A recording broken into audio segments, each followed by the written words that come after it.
Hello children, இன்றைக்கி exercise 4.2ல் sum number 5 பார்க்க போகிறோம். ஸோ இதில் என்ன கொடுத்துருக்காங்க அப்படின்னா, ஏபிசி அப்படிங்கிற ட்ரையாங்கிளுக்குள்ளே வந்து பிக்யூஆர்பி அப்படிங்கிற ஒரு ராம்பஸ் இருக்குது அப்படின்னு சொல்லியிருக்காங்க. அதுக்கப்புறம் வந்து பிக்யூஆர் அப்படிங்கிற பாயிண்ட்ஸ் வந்து எங்கே இருக்குது அப்படின்னா, ஏபிங்கிற சைட்லேயும் ஏசிங்கிற சைட்லேயும் பிசிங்கிற சைட்லேயும் இருக்குது அப்படின்னு சொல்லியிருக்காங்க. அதுக்கப்புறம் வந்து ஏபியோட வேல்யூ 12 சென்டிமீட்டர் கொடுத்துருக்காங்க, பிசியோட வேல்யூ 6 சென்டிமீட்டர் கொடுத்துருக்காங்க. Find the sides PQ and RP. So ராம்பஸோட 2 சைட்ஸை கண்டுபிடிக்க சொல்லியிருக்காங்க. ராம்பஸ் அப்படின்னு சொல்லும்போது அதோட ஆல் சைட்ஸ் வந்து ஈக்குவலாக இருக்கும்.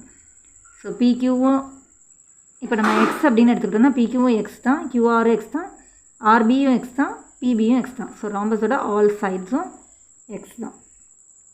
ஓகே, அடுத்து இப்போ இதை எப்படி நம்ம கண்டுபிடிக்க போகிறோம் அப்படின்னா, இப்போ இதில் 2 ட்ரையாங்கிள் கன்சிடர் பண்ணிக்க போகிறோம். ஏபிசி அப்படிங்கிற பெரிய ட்ரையாங்கிளும் கியூஆர்சி அப்படிங்கிற சின்ன ட்ரையாங்கிளையும் எடுத்துக்க போகிறோம். இது ரெண்டும் வந்து சிமிலர் அப்படிங்கிறத ப்ரூவ் பண்ணி தான் நம்ம இந்த எக்ஸோட வேல்யூ கண்டுபிடிக்க போகிறோம். ஸோ இது ரெண்டும் சிமிலர் அப்படிங்கிறது வந்து ஏஏ க்ரைட்டீரியா யூஸ் பண்ண போகிறோம். ஸோ இப்போ இந்த 2 ட்ரையாங்கிளையுமே சி அப்படிங்கிற ஆங்கிள் வந்து காமனாக இருக்குது. ஸோ அதை எழுதியாச்சு. இப்போ அடுத்து வந்து இப்போ ராம்பஸில் வந்து ஆப்போசிட் சைட்ஸ் வந்து பேரலாக இருக்கும் இல்லையா? ஸோ அப்போ QR is parallel to BP.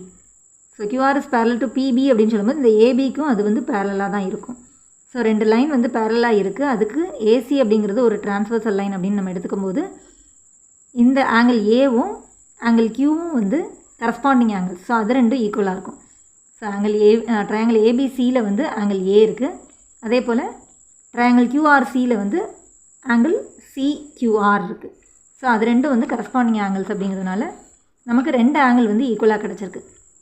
இந்த ஆங்கிள் 2 ஆங்கிள், ஸோ சிங்கிற ஆங்கிளும் இந்த கரஸ்பாண்டிங் ஆங்கிள்ஸும் ஈக்குவலாக இருக்கிறதுனால பை ஏஏ க்ரைட்டீரியா இந்த 2 triangle ABC is similar to triangle கியூஆர்சின்னு எழுதியாச்சு. ஸோ 2 ட்ரையாங்கிள் சிமிலர் அப்படின்னு சொல்லும்போது அதோட கரஸ்பாண்டிங் சைட்ஸோட ரேஷியோ வந்து ஈக்குவலாக இருக்கும் இல்லையா? So AB by QR is equal to BC by RC is equal to AC by கியூசின்னு எழுதியாச்சு. இப்போ அதோட வேல்யூஸ் நம்ம சப்ஸ்டியூட் பண்ணோன்னா ஏபியோட வேல்யூ வந்து 12, கியூஆர் வந்து எக்ஸு, அதுக்கப்புறம் பிசியோட வேல்யூ 6, ஆர்சியோட வேல்யூ வந்து ஆர்சிக்கு வந்து நமக்கு வேல்யூ தெரியாது இல்லையா? ஸோ டோட்டலாக 6 சென்டிமீட்டர்லேருந்து இந்த எக்ஸை சப்ராக்ட் பண்ணும்போது தான் நமக்கு இந்த ஆர்சி கிடைக்கும். ஸோ 6 மைனஸ் எக்ஸ் தான் ஆர்சின்ற வேல்யூவும் போட்டாச்சு. ஏசி கியூசி வந்து நமக்கு தேவையில்லைங்கிறதுனால நம்ம அதை விட்டுட்டு கிராஸ் மல்டிப்ளை பண்ணி சால்வ் பண்ணோன்னா எக்ஸோட வேல்யூ நமக்கு கிடச்சிரும். கிராஸ் மல்டிப்ளை பண்ணி சால்வ் பண்ணும்போது எக்ஸோட வேல்யூ வந்து 4 சென்டிமீட்டர். அதுதான் நம்மளோட ரெக்வயர்டு ஆன்சர் கூட. பிக்யூவும் ஆர்பியுமே வந்து எக்ஸ் தான் இல்லையா? So that is equal to 4 centimetre. That's all. Thanks for வாட்சிங் சில்ட்ரன்.